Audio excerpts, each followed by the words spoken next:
평온한 일상과 안전을 뒤흔드는 개인정보 유출 사건이 잇따르고 있습니다. 최근 소식부터 소비자의 구체적인 대응 방법까지 오늘은 용성호 변호사와 함께 자세히 알아보겠습니다.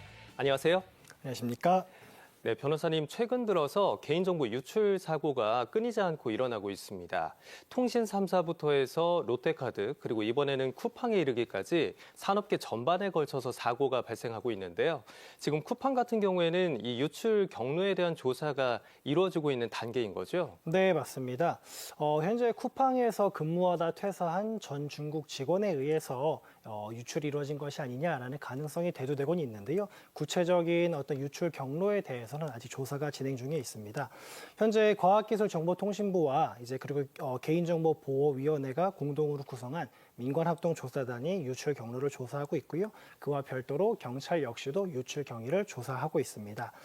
쿠팡 역시도 경찰에 고소장을 제출하면서 성명 불상의 자가 불상의 방법으로 개인정보를 유출했다라고 고소장을 작성하기도 했고, 유출 경위 역시도 전에 근무하던 직원에 의해서 암호키 해지가 되지 않아서 유출된 것 아니냐라는 논란이 있곤 있지만 구체적으로는 아직 조사 중에 있습니다. 하지만 최근 그 12월 9일자 경찰이 신청한 압수수색 영장에 보면요, 지금 현재 언론에서 대두가 되고 있는 그 전 중국 직원에 의해서 되었다라고 피의자로 특정된 걸로 봐서는 언론에서 얘기하고 있는 대로 그렇게 조사가 이루어지고 있는 것으로 보입니다. 네, 지금 국민의 대다수가 이런 개인정보가 유출됐다는 안내 문자를 받으셨을 거예요. 저도 받았고 혹시 변호사님은 받으셨나요? 저도 많이 받았습니다. 아, 그렇군요. 네. 자, 이게 작은 기업도 아니고 대기업이잖아요. 그러니까 개인정보 관리의 중요성에 대해서 누구보다 잘 알고 있을 건데 대체 이런 일들이 왜 자꾸 벌어지는 걸까요? 일단은 대기업들일수록 오히려 더 개인정보에 취약한 면도 있는 것 같아요. 이런 개인정보 대규모 유출 사태가 발생하는 게 크게 한 3가지 정도로 볼 수 있는데, 가장 큰 이유는 뭐냐면요. 일단은 개인정보가 갖는 가치가 점차 증대되고 있다는 거예요. 그러니까 이제 유출된 개인정보를 가지고 소위 말하는 범죄자들이 할 수 있는 게 많아졌는데, 보이스피싱이라든가 리딩방 사기라든가 투자 사기와 같이 개인정보를 이용해가지고 타인에게 재물을 얻는 이런 것들이 이제 가능해지다 보니까 다른 사람의 개인정보가 거래되는 소위 말하는 암흑시장에서 이제 개인정보의 가치가 굉장히 커졌고요. 그러다 보니까 많은 고객의 개인정보를 보관하고 있는 대기업일수록 오히려 해커들이라든가 아니면 내부 직원이 개인정보를 유출하고자 하는 유혹이 조금 더 커질 수 있습니다. 네. 두 번째 이유는 뭐냐면요. 그럼에도 불구하고 개인정보가 유출됐을 때 법적 제재라든가 손해배상액이 굉장히 작다라는 데 있습니다. 과거에도 보면요. 대규모 유출 사태에도 불구하고 기업이 부담하는 과징금이라든가 손해배상액이 굉장히 작았던 사례들이 많이 있습니다. 우리나라에서 역대 최대 과징금이라 불렸던 게 이제 카카오 사태였는데요. 그때에도 151억 원 정도의 과징금에 불과했고요. 네. 실제로 매출액이 수십조 원에 이르는 대기업의 입장에서 보면은 굉장히 낮은 수준의 과징금이어서 부담이 되지 않는 상황이라고 할 수 있습니다. 그리고 손해배상의 경우도 마찬가지인데요. 이제 과거의 인터파크 사태에서 보면요. 당시에 1인당 10만 원 정도로 해서 손해배상액이 인정이 됐습니다. 그리고 그 10만 원 역시도 실제 유출이 있고 나서 약 5년이라는 너무나 긴 시간이 흐른 다음에 인정이 됐기 때문에 기업의 입장에서는 작은 과징금과 손해배상 정도로도 유출을 넘길 수 있기 때문에 어떤 손해배상과 그리고 이제 과징금의 어떤 제재 수준이 너무 낮다라는 문제가 있습니다. 그러다 보니까 세 번째 이유로 기업 역시도 개인정보 유출을 방지하기 위해서 최대한의 노력을 기울이기보다는 정말 어떤 책임을 회피하는 면피용으로 최소한의 노력만 기울인 경우가 많습니다. 그래서 실제로 최근 사례들을 보면요. 어떤 고도화된 해커 집단에 의한 공격에 의해서 개인정보가 유출이 됐다기보다는 다소 부실한 관리에 의해서 되는 경우가 많고요. 최근 쿠팡 사례 역시도 다른 해커 그룹이 아니라 국내에서 근무하다가 퇴사한 전 직원에 의해서 유출됐다라는 것들이 보입니다. 네. 그렇기 때문에 개인정보 유출 시에 과징금이라든가 손해배상 액수가 너무 작다 보니까 기업 입장에서는 내가 많은 비용과 시간을 들여서 개인정보 유출을 방지하는 것보다는 일단은 사고가 발생을 했을 때 거기에 대한 과징금과 손해배상액을 내는 게 오히려 더 경제적으로 이득이다라고 판단하게 되는 경향들도 있는 것 같습니다. 이런 이유들 때문에 이제 과징금의 액수도 3회에서 이제 10%로 올려야 된다라는 주장도 많이 있고요. 징벌적 손해배상 제도를 조금 더 강화해서 시행해야 된다라는 이제 조짐들도 있는데요. 있는데요. 아직은 가능성에 불과하고 있는 그런 단계입니다. 네, 경제적인 비용에 견져봤을 때 그냥 차라리 과징금 내고 말지 뭐라고 생각한다는 것 자체가 맞습니다. 개인정보 보호에 있어서 굉장히 안일한 대처가 아닌가라는 생각이 드는데요. 그런데 이번 사건의 경우 이전과는 좀 다르게 느껴지는 게 이 유출된 정보 중에 이 세밀한 부분들을 살펴보면 배송 내역이라던가 뭐 주문 사항 그리고 또 우리 집 공동 현관 비밀번호 이런 것들이 포함되어 있다고 하더라고요. 어떻게 네. 보면 생활 밀착형 정보가 될 수 있는데 그래서 소비자들의 불안감이 더 높아지는 거 아닐까요? 예, 맞습니다. 사실 과거 개인정보 유출 사례들을 보면요. 대부분의 개인정보가 내 이름이라든가 연락처 그리고 생년월일 이런 정도였습니다. 이런 개인정보들이 이제 보이스피싱에 악용이 되거나 아니면 대포통장이라든가 대포폰 같은 게 이제 개통되는데 악용이 될 수 있는데 하지만 피해자들이 그 당시에 걱정했던 것들은 거의 대부분 전자적이고 금융적인 어떤 피해들이었는데 이제는 이번에는 내 주거지라든가 공동현관 비밀번호까지 노출이 되다 보니까 직접적이고 물리적인 위험에 노출이 될 수 있다라는 게 가장 큰 우려 사항인 것 같습니다. 뭐 극단적으로 얘기하면 이겁니다. 누군가 유출된 내 개인 정보를 가지고 공동현관 비밀번호 누르고 우리 집 앞에 찾아와 가지고 현관문 두드리면서 누구누구 씨 댁이죠라고 해도 내가 거기에 무방비로 노출될 수밖에 없다라는 게 많은 분들이 가장 우려하는 부분인 것 같고요. 무서운데요. 그래서 그렇죠. 실제로 그러다 보면 이런 것들이 주거 침입이라든가 스토킹과 같은 범죄로 충분히 이어질 수 있다라는 것들이 우려되고 있는 상황입니다. 네. 자, 불안감이 커져가면서 이렇게 쿠팡을 이용하던 고객들이 탈쿠팡이라고 하죠. 네. 회원을 탈회하는 경우들도 많이 발생을 하고 있는데 지금 보면 그 탈퇴 과정이 굉장히 복잡합니다. 그래서 이게 너무 복잡해서 탈퇴 과정에서 포기했다라는 사람들도 있더라고요. 이런 문제는 법적으로 괜찮은 건가요? 일단은 탈퇴 과정이 굉장히 복잡한 건 역시도요, 법적으로 문제가 될 소지가 충분히 있습니다.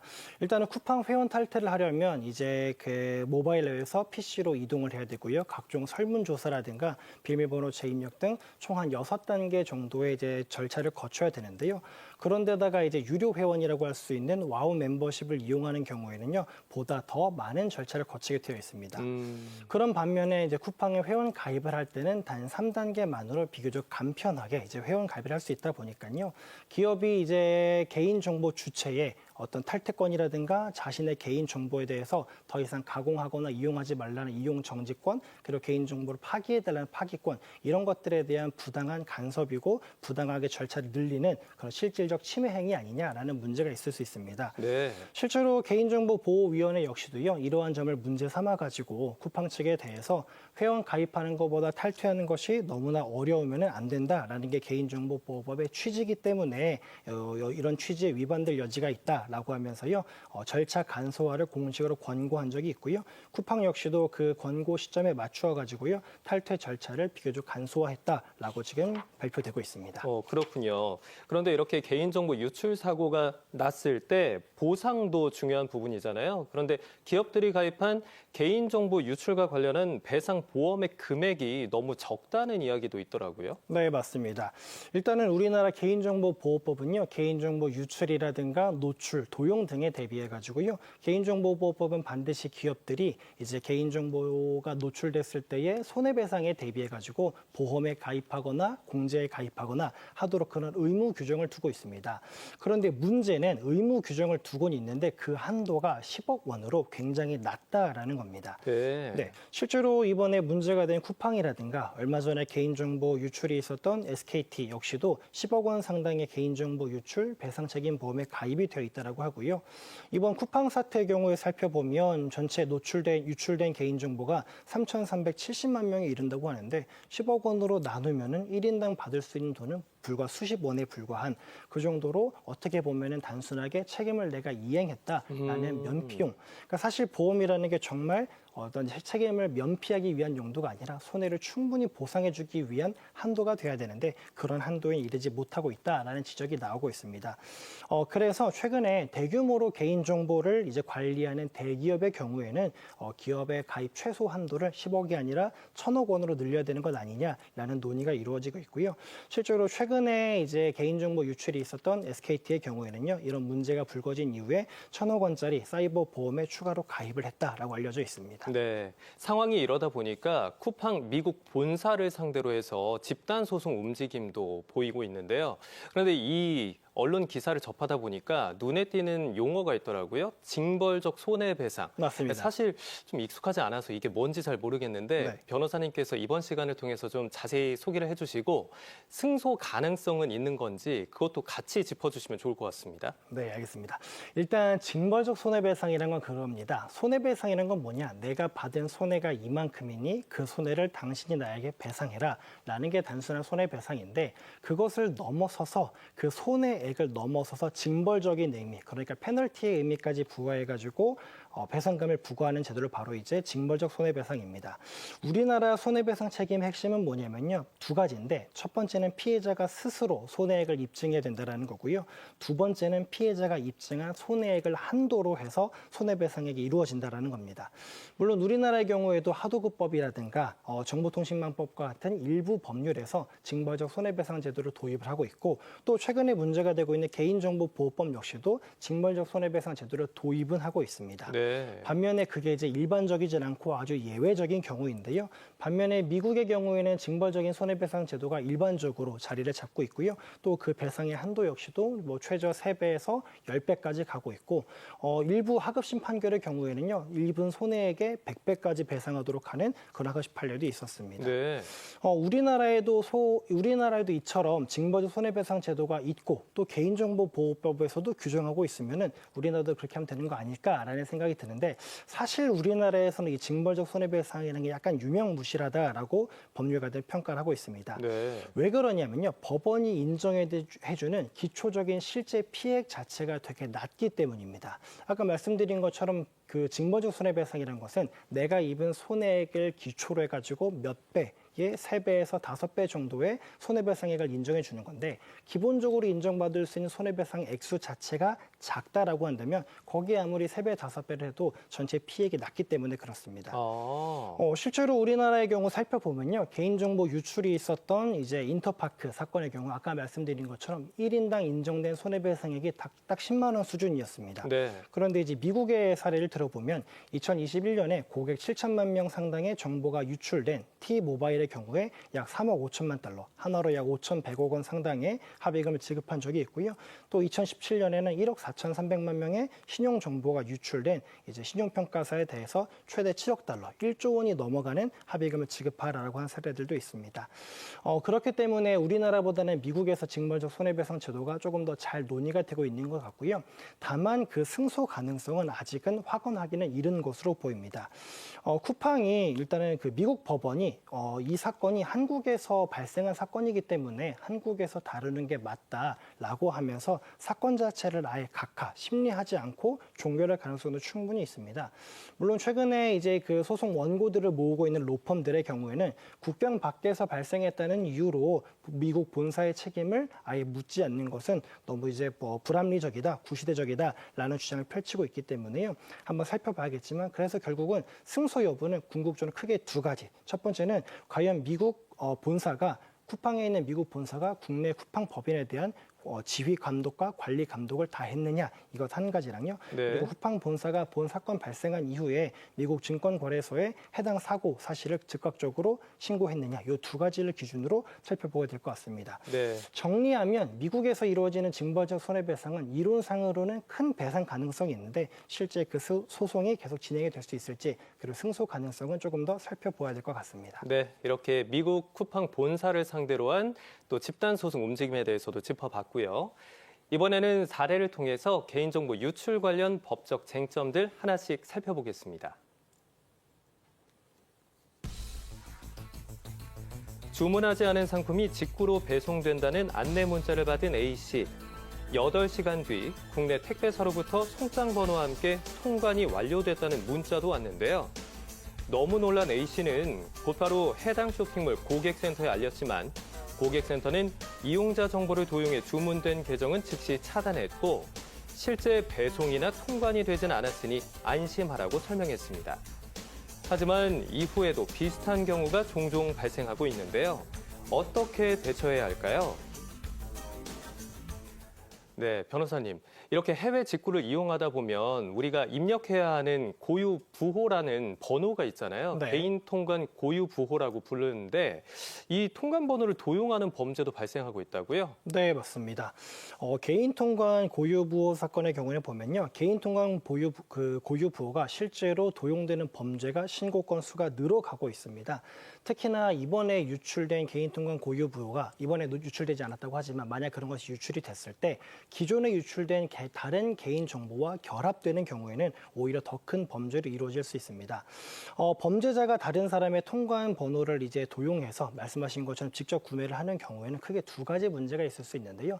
하나는 해외 면세 한도와 관련된 것입니다. 네. 우리나라가 해외에서 상품을 직구할 때는 이제 개인 면세 한도가 있는데 나도 모르게 다른 사람이 내 개인 통관 고유 부호를 도용을 해가지고 내 명의로 내 번호로, 내 부호로 이미 면세 한도를 초과해서 구매한 게 있다고 한다면 나는 이번에 구매하는 게 면세 한도에 해당하겠다라고 생각할 수 있지만 실제로는 면세 한도를 초과해가지고요. 이제 과도한 세금을 납부하게 될 여지가 있고요. 그거보다 더 큰 문제는 나도 모르게 불법적인 어떤 물품들을 구매하는 당사자가 될 수 있다라는 겁니다.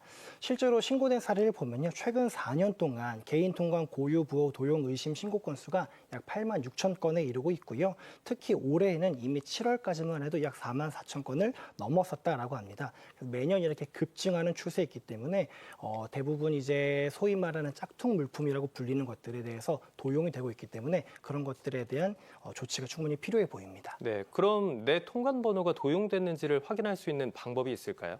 예, 있습니다. 일단은 관세청에서 제공하고 있는 시스템이 있는데요. 개인 통관 고유 부호 조회 시스템 유니패스라고 하는 게 있는데요. 거기에 접속하시면 내 통관 부호를 통해서 지금까지 구매된 내역이 뭐가 있는지 확인할 수 있기 때문에 한번 확인해 보시고 거기서 만약에 내가 직접 구매한 게 아닌데 들어온 물품이 있다고 한다면 도용을 충분히 의심해 볼 수 있습니다.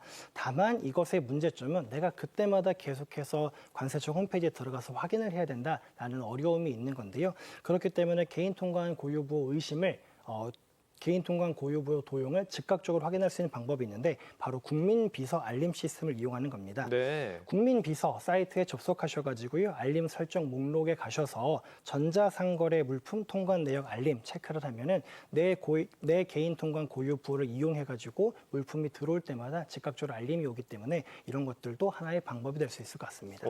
국민비서 알림 서비스 굉장히 유용한데 저도 처음 들어봤거든요. 네. 이걸 한번 써봐야겠다는 생각이 들거든요. 자, 그런데 만약에 내가 실제로 물품을 구입하지 않았는데 내 통관 번호가 쓰였다. 도용이 의심되거나 확인이 됐다. 어떻게 대처해야 할까요?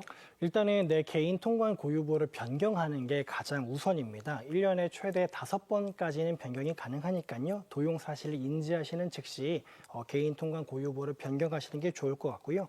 그리고 기존 통관 부호에 대해서는 사용 정지 신청을 해야 됩니다. 그런 다음에 관세청과 세관에 내가 도용됐다라는 의심 신고를 하시는 게 좋습니다. 이렇게 신고를 해 두어야 나중에 문제가 생겼을 때 혹여나 내 명의로 내 개인 통관 고유 부호를 악용해서 불법적인 물품이 실제로 밀반입 되었을 때 그것에 대해서 내가 이미 신고한 사례입니다. 이미 신고한 상황입니다. 라고 하면서 책임을 면할 수 있을 것 같고요.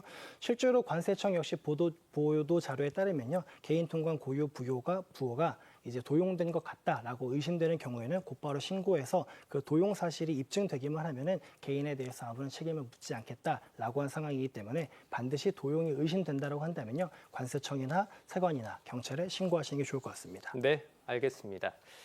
개인정보 유출 사태에 따른 불안 심리 악용 범죄도 기승을 부리고 있는데요. 어떤 수법이 있을지 사례를 통해서 살펴보겠습니다. 최근 카드 배송 안내를 받은 B씨. 하지만 B씨는 카드를 신청한 사실이 없는데요. 이 사실을 알리자 카드 배송원은 요즘 이런 사고가 많다면서 개인정보가 유출돼 명의 도용된 카드가 발급된 것 같으니 확인해보라며 고객센터 번호를 알려줬습니다. 하지만 배송원이 알려준 고객센터 번호는 가짜였는데요. 이런 것도 보이스피싱인가요? 네, 변호사님. 이렇게 개인정보 유출 사고가 일어나고 나면 또 기승을 부리는 것 중에 하나가 보이스피싱 또는 스미싱입니다. 이번에도 이런 유사한 사례가 좀 발생했다고요? 네, 맞습니다. 사실 이런 사례가 작년 하반기부터 발생하고 있는 아주 유행하고 있는 이제 보이스피싱 수법입니다.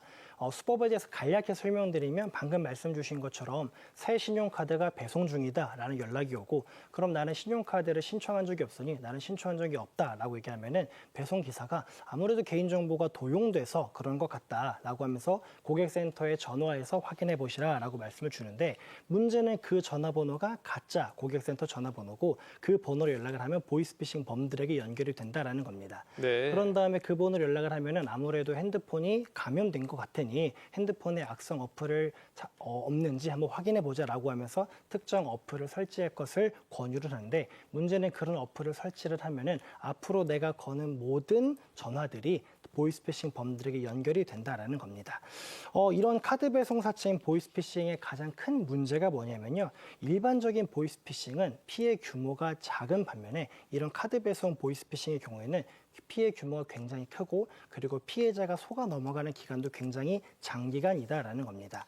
특히나 이번에 쿠팡 개인정보 유출로 인해서 카드 배송 사칭 보이스피싱 범죄 피해 가능성이 더욱더 증대되고 있습니다. 네. 왜 그러냐면 예전에는요. 누구누구님의 신용카드가 배송 중입니다 라는 문자가 오면 그 문자를 보고 내가 피해자가 그 상대방한테 전화를 해야지만 연결이 됐었는데 이제는 집 주소지와 그리고 공동연관 비밀번호가 다 노출이 됐다 보니까 누군가 집으로 찾아와가지고 카드 배송 기사입니다 라고 하면서 카드 신청하셨죠 라고 하면은 저는 그런 적 없는데요 라고 하면서 오히려 더 앞에 보이는 사람에게 넘어갈 우려가 커진다라는 겁니다. 특히나 그 과정에서 피해자가 저는 카드를 신청한 적이 없는데요 라고 말을 하면은 카드 배송 기사가 아무래도 요즘에 이제 쿠팡이라든가 SKT 같은 곳에서 정보가 많이 유출됐다 보니까 그것 때문에 신용카드가 이제 도용된 것 같다라고 하면서 다시 한번 고객센터에 전화해 보시라라고 하면은 오히려 그렇게 속아 넘어갈 가능성이 더 커지고 있는 것 같습니다. 네. 이렇게 개인정보 유출이 단순 유출로 끝나지 않고 2차 피해가 생길까 그게 더 걱정이 되는데요. 혹시 이번 쿠팡 개인정보 유출 사고 이후에 2차 피해 사례로 이어진 게 또 있을까요? 11월 29일에 신고가 들어온 게 한 가지 있다고 합니다. 이제 그 신고자 말로는 쿠팡에 등록한 카드에서 300만 원이 무단 결제가 되었다라고 얘기를 했고요. 하지만 이 사례가 쿠팡 개인정보 유출 때문인지는 아직 경찰에서 수사 중에 있습니다. 이게 개인정보가 유출되고 나서 아직 얼마 되지 않았기 때문에 그런 피해 신고 건수가 많이 있지는 않지만 앞으로도 기존에 유출된 개인정보와 결합되는 경우에는 피해 신고가 충분히 많이 있을 수 있기 때문에 오히려 피해 예방에 최선을 다하는 게 좋을 것 같습니다. 네, 이번 쿠팡 사태에서 개인정보가 유출된 사용자 3천만 명이 넘었습니다. 우리가 일상생활에서 피해를 보지 않기 위해서 이런 개인정보가 유출되는 걸 막기 위해서 그리고 또 이 피해를 최소화하기 위해서 어떻게 대응해야 할지도 마지막으로 한 말씀 부탁드릴게요. 네, 일단은 기존에 유출된 정보가 있다고 한다면요. 해당 계정에서 사용하고 있는 것과 동일한 비밀번호를 사용하고 있는 경우에는요. 모두 비밀번호를 변경하는 게 좋을 것 같고요. 특히나 자동 로그인이 되어 있다고 한다면 그런 것들도 해제해 놓으시는 게 좋을 것 같습니다. 특히 물리적 보안이라는 걸 좀 약간 강화할 필요가 있는데 아까 말씀드린 것처럼 개인 주소지라든가 공동연관 비밀번호까지 모두 노출이 된 상황이기 때문에요. 공동연관 비밀번호를 변경하는 것도 한 가지 방법이 될 수 있습니다. 그리고 이번에 많이 노출된 개인정보에 따라서요. 이제 금융감독원에서 개인정보 노출자 사고 예방 시스템을 이제 가동하고 있습니다. 그렇게 하는 경우에는 신규 계좌가 개설이 되고 신규 신용카드를 만드는 것 역시도 방지가 되고 있기 때문에 이용하시는 게 좋을 것 같고요. 네. 또 은행에 방문하거나 금융감독원 홈페이지에 접속해서 여신거래 안심차단 서비스에 가입을 하시게 되면 신용대출이나 카드론, 신용카드 발급 등 개인의 신규 여신 거래가 이제 막아지기 때문에 그런 것도 한 가지 방법이 될 수 있습니다. 또 한국정보통신진흥협회에서 운영하고 있는 명의 도용 방지 서비스 이용하면은 지금까지 내 명의로 개통된 핸드폰이 뭐가 있는지 확인할 수 있기 때문에 혹여나 내 명의가 도용되어서 대포폰이 개통된 건 아닌지 걱정되는 경우라고 한다면 이런 시스템을 이용해 보는 게 좋을 것 같고 특히나 이런 시스템이 이제 웹상에서만 가능한 게 아니고요. 모바일 어플상에서도 가능하다고 하니까요. 이런 것도 한번 확인해 보시는 게 좋을 것 같습니다. 네, 이렇게 개인정보 유출로 인한 피해를 막기 위해 다양한 방법들이 마련돼 있으니까 꼭 기억해 두셨다가 도움을 받아보시면 좋겠습니다.